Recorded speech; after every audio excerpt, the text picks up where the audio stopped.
Obviously, you've played a lot of games in this rivalry. Yeah. But your last time going over there, I mean, is it sort of, can you introspect a little bit on all of the events you've been part of? I mean, you've seen a lot of history in this rivalry.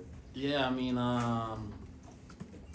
it's kind of crazy. Like, this is like my last UNC versus Duke game. So, I mean, I've been in a lot of highly talented games, a lot of close games, and I'm just honestly just grateful for like the overall experience of the rivalry, because it's just, I mean, it goes back way before even me. So, just to be a part of this is something that you can only dream of as a kid. From even my freshman year playing with no fans until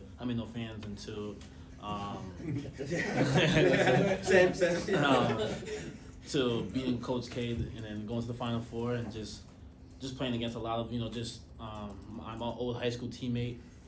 So just stuff like that. I mean, this is something that I'm just overall grateful for, and I'm just going into Saturday with the mindset of just out there just going to have fun and come up with the win.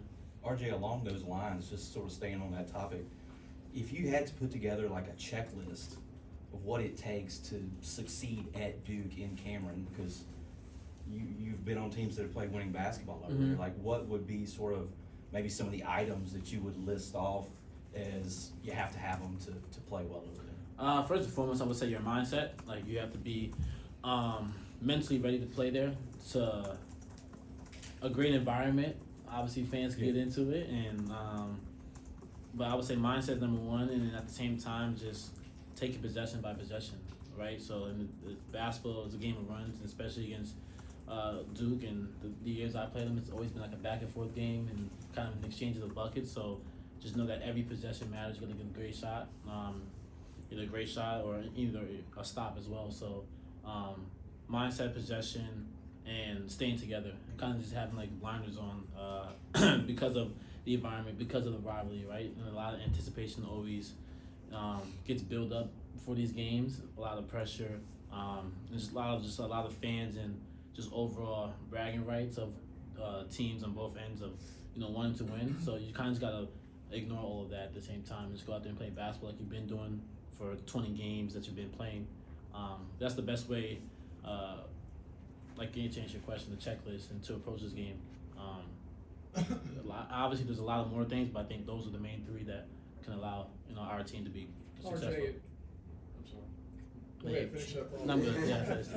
He's not your friend. Unbelievable, Chip.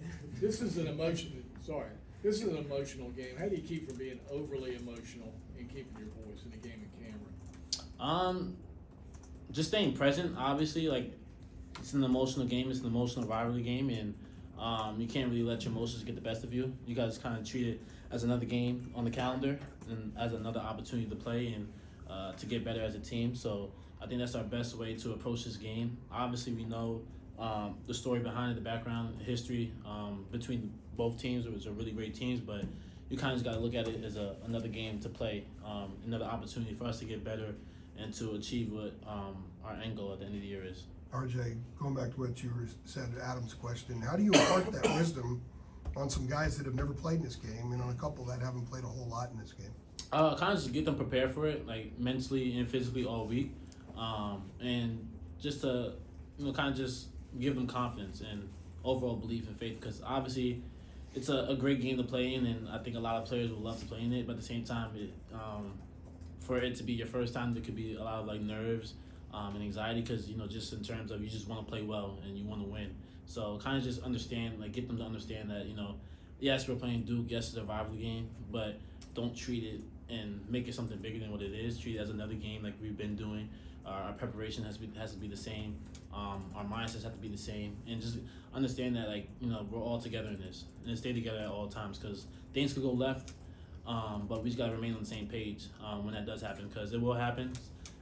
Momentum might change either for them or for us, but just to let them understand that through it all, we're gonna be fine. We just gotta stay together and have the mindset that we're just gonna go out there and play basketball. You said giving them confidence. How do you give them confidence, enough confidence to go in there, given the fact you guys lost 3 out of 4, and confidence could be wavered a little bit? Staying positive. That's the main thing. Obviously, when things don't go your way, when you're losing a lot of games and you're in those games as one possessions, it's easy to be negative and point the finger and to kind of just go down the route that feels more comfortable because we're losing. But I think the challenge in that is to face this challenge with positivity, and I think that's how my approach is going to be for this team. Yes, we lost 3 out of the 4. Okay, cool, but how are we going to respond? How are we going to pull ourselves together and approach this game with our heads high and a lot of confidence knowing that we're going to win this game? So that's my main message. I'm going to continue to keep being positive for this team for the rest of the year because I do really believe and have so much faith in this team that we could really just change this whole season around. Along those lines, the experience that you had in 2022, where you guys were in a similar situation to where you are now, clicked on something and just rode that momentum all the way into April, does that help you in telling these guys, hey, look, I know that this can happen. We've done this before, and how much would a win over there at Cameron kind of maybe be a springboard to something like that? Yeah, I mean, I think 2022, the year that we put together like a phenomenal run, and we went to Cameron with that whole week building up to it, it was like, we're gonna win this game, and we knew within the locker room like what we had, and I think going into that game in 2022, our backs were against the wall. People didn't really believe in us, but we believed in ourselves, and that's what got us over the hump. That's what allowed us to make that run, and that's the same way how I feel about this team right now. Like, I feel like people are counting us out. People are not really believing in us. Like, we're having a hard time finishing out games strong, but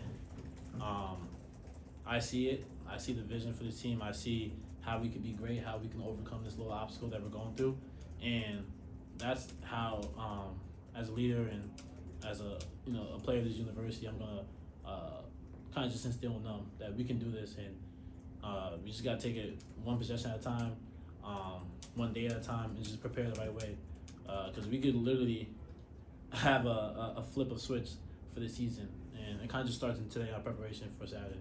RJ, for you, these last 3 games, shooting 50% from the field, what do you think is kind of clicking for you? Obviously, you've talked a lot about this year, just the different ways defenses have been playing you. What's been clicking for you, do you think, in these last 2 games? I think I'm not thinking as much these past few games. I felt like I've been individually. I'm just happy for the way I've been persevering and obviously battling with a lot of mental thoughts and overthinking, second guessing myself while playing, especially early on in the year. So I feel like these last 3 games I kind of just let go a little bit.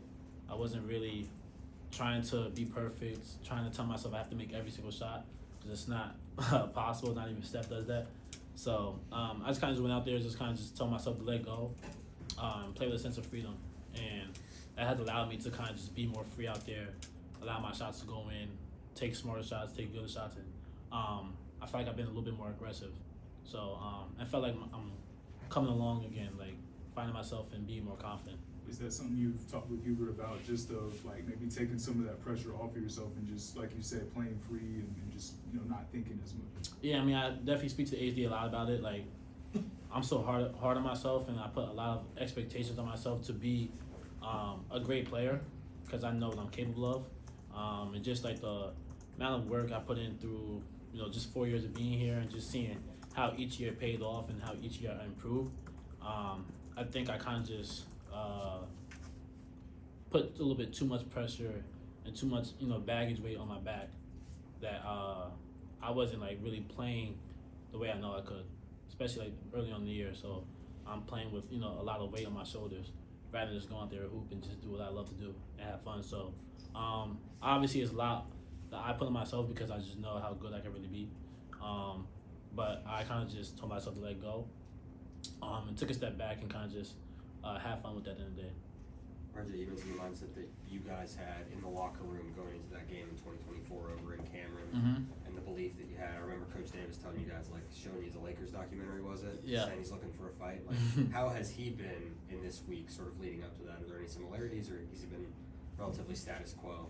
One thing about HD, I mean, he's always gonna remain the same. Whether it's Duke, whether it's the Lakers, like you would say, it doesn't matter who we play. He's going to always bring that fight, and that's one thing I love about him. His approach always remains the same, and he always just wants us to compete at a high level. So obviously this game means a lot, but his approach just because it's Duke or whether we played Elon at the beginning of the year, it doesn't change. But I'm pretty sure he will have a message for us going into practice today. But we kind of talked about it yesterday, just kind of planting our feet. I think he said that message a couple of years ago, like planting our feet. This is where we draw the line, and just continue to keep fighting, and that's what we're gonna do. RJ, what needs to happen on Saturday for you and the guys to go into Cameron and get a win? I think just a sense of urgency, but then also like discipline. I think a lot of times the last 4 games we've had a lot of mistakes in the last 3 to 4 minutes, and just like kind of costly turnovers or bad shots or just a missed defensive possession that just can't happen. That just shows like our attention to detail has to be better. So going into this Saturday, like I know we can score the ball, but it's really our attention to details that's gonna separate us to come out with a win. Last couple for RJ, please. This may be the best combination of talent, size, and the way deep since maybe all of them. How do you guys deal with that sort of disadvantage? Just relying on our strengths. We're athletic, we're quick, we can play on the open floor, and we're really good on defense when we're talking, we're all brought in. And I think that's shown throughout the games that we played well and put together a lot of great defensive possessions together. So we're going to have to do that on a consistent basis going into Saturday, because I know we're capable of doing it. We have the talent from the starting guard all the way to the starting big and even the bench players. So we're just going to have to rely on our strengths a lot this weekend, and just go with the sense of just trusting each other. What have your last couple days looked like, just you personally, since you guys got back from Pitt? Because talking to you the other night up there, it kind of seemed like you were more down than I've seen you after a game this season. I remember you saying what feels like the same movie over and over again. Like, if you changed anything up the last couple days since you guys got back, just personally, or just what have you sort of done? Yeah, I mean, it was frustrating because it was like another game like we should have won. We're up 1, I think like with 40 left or something like that. Like I said, it was like the same movie over and over again. So another 1 possession game that we should have won. So obviously I was just after the game a little bit frustrated because it's like we put ourselves in good positions to come out with a different outcome, and that outcome is winning, and then we just kind of just shoot ourselves in the foot. So I was just frustrated with that. But what I've been doing the past couple of days is kind of just what I've been doing for the past 4 games, where I felt like individually, mentally, it's been working for me. It's kind of just staying present and being positive. Yes, we lost, but look back at the film like another teaching point, and just see like where things went wrong, and to kind of just prevent that going to the next game, and kind of just like having fun with it. Like I know it's hard to have fun in the midst of things because it is frustrating. Like no one wants to lose, but you kind of gotta find yourself and kind of lose yourself to have fun with it, even though when things are going your way. So that's what I've been doing the past couple of days, and I'm just gonna continue to keep doing for the rest of the year. All right, thank you. Thank you, guys.